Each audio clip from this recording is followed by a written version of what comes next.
Iwan Bule beri mandat bertahan, Sintayong buka suara. Muhammad Iryawan atau yang kerap dipanggil Iwan Bule tinggal menghitung hari memimpin PSSI. Pasalnya PSSI bakal menggelar Kongres Luar Biasa atau KLB PSSI pada 16 Februari 2023 untuk mencari ketua, wakil ketua, dan anggota Komisi Eksekutif atau Exco PSSI untuk periode 2023 hingga 2027. Iwan Bule sendiri memastikan tidak akan maju lagi untuk bertarung dengan Lanyala Mataliti dan Erick Thohir sebagai calon ketua umum PSSI. Meski begitu, mantan Kapolda Metro Jaya tersebut tidak akan lepas tanggung jawab hingga KLB mendatang. Iwan Bule memastikan akan berjuang penuh untuk menggelar KLB yang sesuai keinginan masyarakat, termasuk nasib Sintayong bersama Timnas Indonesia. Tanyakan saja ke Sintayong, saya minta untuk terus bisa melatih Timnas Indonesia karena semuanya proses. Tapi silakan bertanya ke dia, ujar Iwan Bule. Sementara itu, kepada media Korea Selatan, Sintayong memastikan tidak akan meninggalkan Timnas Indonesia. Dilansir dari media Korea Selatan Naver, Sintayong menegaskan akan melanjutkan tugasnya mengingat skuad Garuda memiliki agenda penting di tahun ini. Indonesia dan saya takkan terpisah. Indonesia merupakan negara luar biasa. Saya tidak pernah mendengar nama pelatih diteriakan dalam pertandingan sepak bola. Fans Timnas Indonesia selalu meneriakan nama saya, baik saat saya masuk maupun keluar stadion, kata Sintayong mengutip dari Naver. Selain merinding karena fanatisme supporter Timnas Indonesia mengenai kegagalan di Piala AFF 2022, Sintayong kesulitan untuk menjaga psikologis anak asuhnya. Menurutnya, bermain untuk Timnas membutuhkan mentalitas kuat. Kepada media Naver, Sintayong menceritakan kalau memarahi para pemain ketika pulang dari Hanoi, Vietnam, usai leg kedua semifinal Piala AFF 2022. Saat itu, dia ingin anak asuhnya mengevaluasi diri.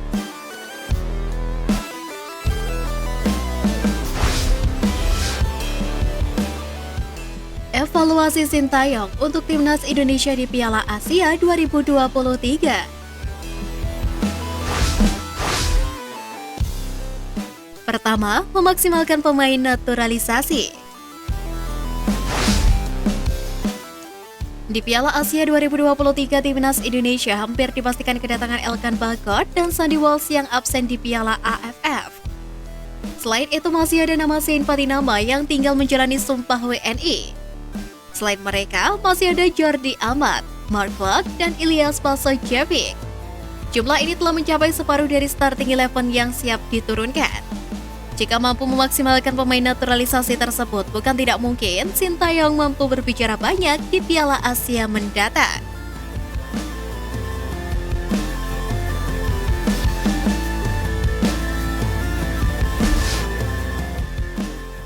Kedua, jeli memilih pemain lokal.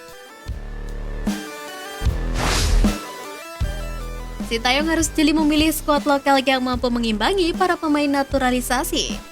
Dengan kehadiran Jordi Amat, Elkan Bagot, dan Sandy Walsh, serta Zain Patinama di lini belakang, hanya Rizky Ridho yang masih pantas untuk dipertahankan. Sedangkan dua bek Farudin dan Hansa Muyama perlu dipertimbangkan lagi dengan matang.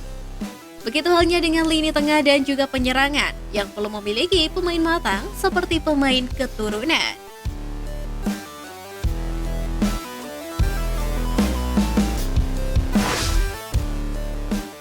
Ketiga, mengatasi masalah lini depan. Kendala terbesar Timnas Indonesia adalah di barisan penyerang. Striker Garuda hanya tajam ketika menghadapi tim-tim lemah. Namun saat bertemu tim kuat, bumber-bumber Indonesia seolah mati kutu. ST harus segera membangun chemistry dan ketajaman Dendi Sulistiawan, Ilyas Pasojevic, Ramadan Sananta, dan Dimas Derajat agar lini depan makin produktif.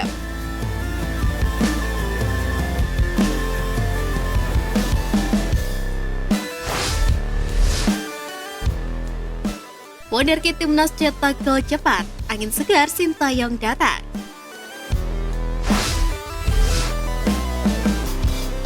Striker Timnas Indonesia Ramadan Sananta menjadi sorotan usai mencetak rekor fantastis bersama klubnya PSM Makassar. Sebagaimana diketahui, Ramadan Sananta merupakan salah satu boomer timnas Indonesia di Piala AFF lalu. Penyerang berusia 20 tahun itu mencetak 1 gol kala menghadapi Brunei Darussalam. Terbaru, Ramadan Sananta berhasil mencatatkan rekor pencetak gol tercepat di Liga 1 2022-2023 dengan waktu 59 detik. Momen itu terjadi saat timnya PSM Makassar bertemu melawan PSS Sleman pada akhir pekan lalu. Laga yang digelar di Stadion B.J. Habibie itu berakhir dengan kemenangan 4-0 PSM Makassar, di mana Ramadan Sananta mampu mencetak brace. Kemampuan Ramadan Sananta menunjukkan bahwa dirinya memiliki kualitas sebagai penyerang bertalenta. Selain tajam di depan gawang, Sananta juga memiliki fisik dan kecepatan yang mumpuni. Dengan usianya yang masih sangat muda, Ramadan Sananta berpotensi untuk menjadi andalan Sintayong sebagai the next Dimas Derajat di skuad Garuda. Terdekat penyerang kelahiran Daik tersebut berpeluang untuk menjadi ujung tombak utama timnas U23 di ajang SEA Games yang juga akan digelar pada Mei mendatang. Selain Ramadan Sananta, striker timnas Indonesia yang mampu menunjukkan kualitasnya usai Piala AFF 2022 ialah Ilyas Basojevic. Dalam lanjutan Liga 1 2022-2023, Spaso juga mencetak gol kala Bali United bertemu Persija Jakarta. Sayangnya penyerang naturalisasi tersebut gagal membawa skuad Serdadu Tridatu meraih kemenangan. Meski begitu, dengan gacornya dua penyerang Garuda di Liga, sedikit banyak hal tersebut akan menjadi bahan evaluasi Sintayong. Pasalnya lini depan timnas Indonesia diklaim kurang tajam di Piala AFF lalu.